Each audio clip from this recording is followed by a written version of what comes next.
This is a continuation of lesson 7.4b in your notes, page 19.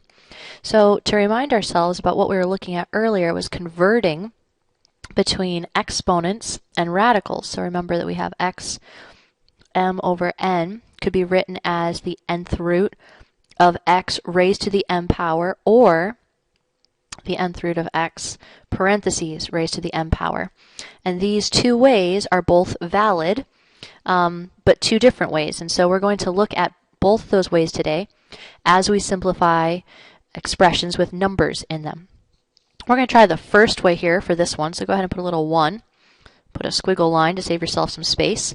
So if we do the first way for this one, this will be the cubed root of negative 64 raised to the second power, where the 2 is on the inside. If this is true, then we have cubed root of negative 64 times negative 64, which turns into a positive, and we end up getting 4,096, which is a really large number. And I don't know about you, but I don't know a cubed root for 4,096. So I'm going to have to break it down into some other numbers. When I try to break it down, I get the cubed root of, I know that 64 actually goes in twice because it was squared, so I'm going to get 64 times 64 here.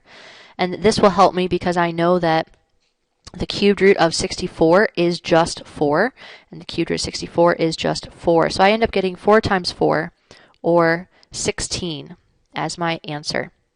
And that's fine, but it requires me kind of looking at this big number and going, what can this break down into? And like we said, we wrote out 64 twice because it was squared, able to take the cubed roots of that. So if you like that method, that works.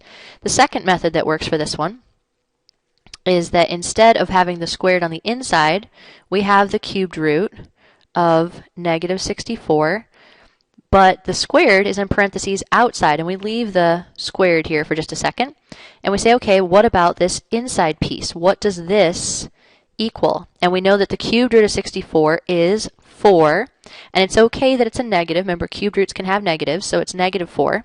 And when you square a negative 4, you get 16. So it's the same answer both ways, and it always should be the same answer both ways. It's just how you prefer to look at it. Do you prefer to write out large numbers underneath, or do you prefer to do the root first and then worry about your powers afterward? Here's another example. Same thing. We're going to do way 1 and way 2. So for this method here, we have the fifth root of 32 raised to the fourth power.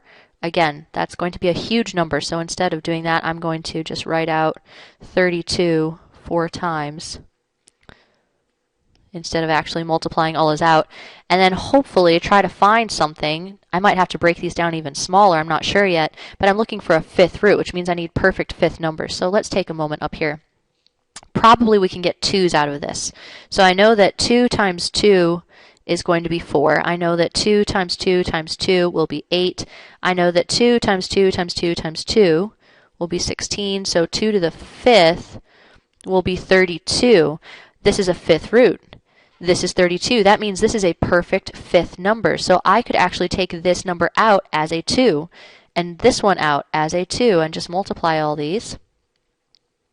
So 2 times 2 is 4, times 2 is 8, times 2 again is 16. Now if I try my second method for this one, where I have the fifth root of 32, but I leave the 4 outside, means I'm going to deal with the inside part here first. And since I already know now that the fifth root of 32 is just 2, I now have 2 to the fourth. And 2 to the fourth means 2 times 2 times 2 times 2 times 2, so that means 16. All right. So, two different ways. You can use whichever method makes most sense to you. That's totally fine. You'll get the same answers either way. Here's another example for us that incorporates the idea of the negative exponents as well as the decimals. Remember we talked about this before, that you want to convert your decimals to fractions. So let's do that first of all. So we get 25 equals negative 3 over 2. If you're not sure how to get 1.5 to be 3 over 2, then you can use your calculator, and you can use math frac, which is the first option there. Once we have this, we also have the negative in front. So we need to write this as 1 over 25, now this becomes positive 3 over 2. That negative is no longer there because it's under a 1. That was in our last lesson that we talked about that. That is just simply getting it ready to convert. Now that it looks a little, there's no more negatives, there's no more decimals, so it looks nicer, we're going to say that this is 1 over 25. This is a square root. And the question becomes, do we want the 3 on the inside or the 3 on the outside? Let's say we put the 3 on the inside. That means we're going to get 1 over the square root of 25 times 25 times 25. And we know that since this is a square root, 25s are a perfect square number. So 25 comes out as a 5 each time. But remember, these are all 1 over this. So we end up getting 1, 5 times 5 times 5, 125. 1 over 125.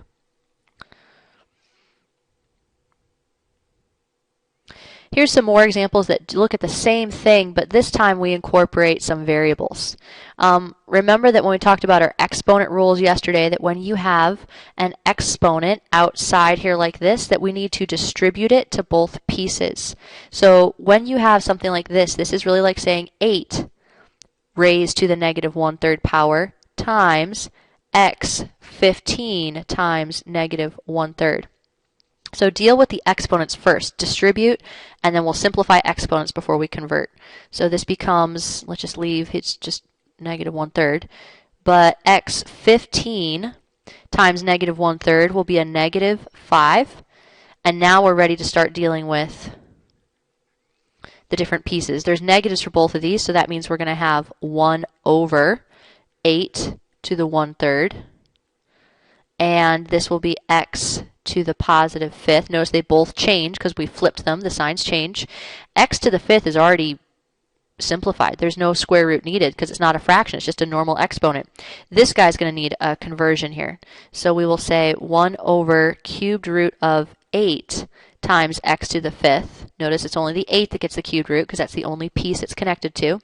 And we know that the cubed root of 8 is 2. So this becomes 1 over 2 x to the 5th. All right, this one next door here. Same thing, make sure you distribute the 2/5 to both pieces. So this becomes 243 raised to the 2/5 power.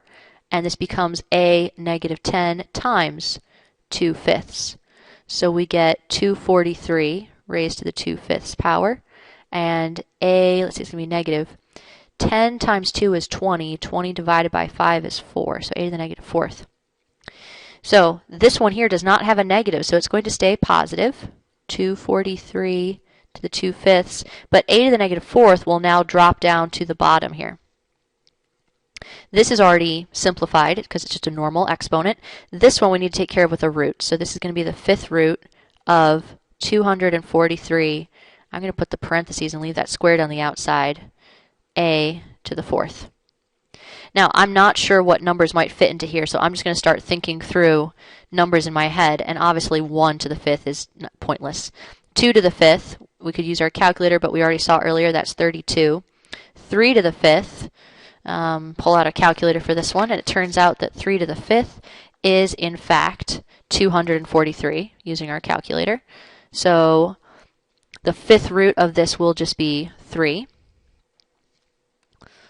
And that is being squared all over a to the 4th. So this is 9 over a to the 4th.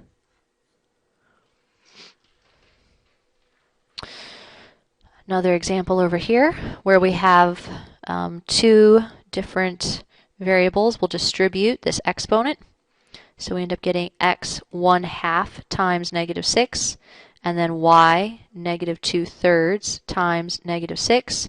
So we get x, let's see, 1/2 times negative 6 is x to the negative 3rd times y, negative times a negative means those will cancel. 2 times 6 is 12. 12 divided by 3 is 4. So x to the negative 3rd times y to the 4th.